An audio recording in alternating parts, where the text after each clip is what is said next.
നുണക്കുഴിക്കവിളിൽ നഖചിത്രമെഴുതും താരേ താരേ ഒളികം മുന കൊണ്ട് കുളിരം പെയ്യണതാരേ. ഇപ്പഴത്തെ പാട്ടാ, ഇപ്പഴത്തെ പാട്ടാണ്. പിന്നെ അത് പാടുന്ന ആളാണ് ഉണ്ടായിരിക്കണേ. അല്ലല്ല, ബേസിൽ അറിയില്ലേ ഞങ്ങൾ കണ്ടുപിടിച്ചത് പഴയ പാട്ടാണ് കേട്ടാ. പാട്ട് നല്ല പാട്ടാ. സോങ് റിലീസായി. നുണക്കുഴി കവിളിൽ നഖചിത്രം എഴുതുന്നുള്ളത് പഴയ പാട്ടാണ്. പുതിയ പാട്ട് ഇപ്പൊ ചെയ്തല്ലേ? ഞങ്ങള് നാലുപേരും പറഞ്ഞിട്ട് വിശ്വാസമല്ലേ? അല്ല, ഒരാൾക്ക് അത് പാടാൻ പറ്റുന്നില്ല. ബേസിൽ മാത്രം ഒറ്റയ്ക്ക് പാടിയ നോക്കട്ടെ. നുണക്കുഴിക്കവിളിൽ നഖചിത്രമെഴുതും താരേ താരേ. എന്നിട്ട് ഇത്ര വിശ്വാസമില്ല. ആ പടത്തിന്റെ പേരും കൂടെ പറയാം എന്തായാലും. നുണക്കുഴിക്കവിളിൽ. ശരി, ഓക്കെ, മതി. പോവാറായിട്ടില്ല. അത് എന്റെ ഇരിക്കണ്ട നമുക്ക്. തൽക്കാലം ഈ പുണ്യ സ്ഥലത്ത്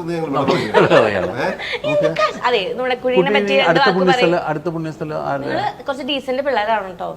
നുണക്കുഴിനെ പറ്റി നിങ്ങൾ ഇത്ര ജനറേഷൻ കൊണ്ട് എന്താ കാണിച്ചത്? ഇപ്പൊ ഞാൻ മെച്ചോർഡ് ആയിട്ട് ബിഹേവ് ചെയ്തപ്പോ മെച്ചൂരിറ്റി ആയിരുന്നു. അതെ, ഓക്കെ.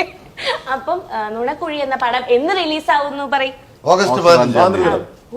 അതാണ് നേരത്തെ പറഞ്ഞത്. ഓഗസ്റ്റ് 15 നുണക്കുഴി തിയേറ്ററുകളിൽ റിലീസാണ് അല്ലേ? അതെ. പറയും പ്രേക്ഷകരോട് എല്ലാരും വന്ന് കാണണം.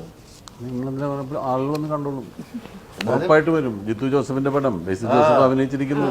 നുണക്കുഴി എന്ന് പറഞ്ഞിട്ട് വേറൊരു ജോണറിലുള്ള സിനിമ. എന്തായാലും ആളുകൾ വരും. പ്രേക്ഷകർക്ക് ഇത് ഈ പടം കാണാൻ വേണ്ടി കാത്തിരിക്കുകയാണ്. കാണാൻ താല്പര്യമുള്ള ഒരു സിനിമ.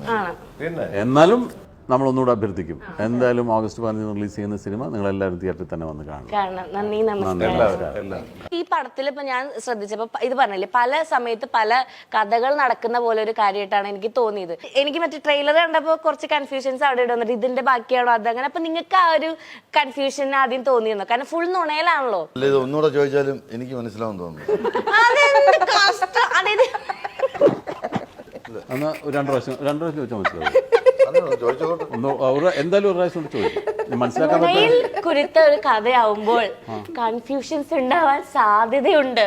അങ്ങനെയല്ല നേരത്തെ ചോദിച്ചത്. ഇതിന്റെ ട്രെയിലർ കണ്ടപ്പോ അപ്പൊ അതിങ്ങനെ എപ്പോഴും സ്ക്രിപ്റ്റ് വന്നിട്ട് ഇങ്ങനെ കറക്റ്റ് ആയിട്ടുള്ള ഇതിലോട്ട് കാര്യത്തിൽ എന്താ ഉദ്ദേശിച്ചത്? സാഹിത്യത്തിൽ എനിക്ക് ഇങ്ങനെ ചോദിക്കാൻ അറിയുള്ളൂ. നിങ്ങൾ എന്താ റാഗിയല്ല ഞാൻ അല്ലെ, ശരിക്കും എന്താ കുട്ടി ഉദ്ദേശിച്ചത്? നിങ്ങൾക്ക് അത് കൺഫ്യൂഷൻ വന്നോന്ന്? അത് എനിക്ക് വന്നു. കണ്ടോ പറഞ്ഞില്ല. എനിക്ക് വന്നു പറഞ്ഞതേ ഈ ചോദ്യം കേട്ടിട്ട് കൺഫ്യൂഷൻ വന്നു. അതും വന്നു.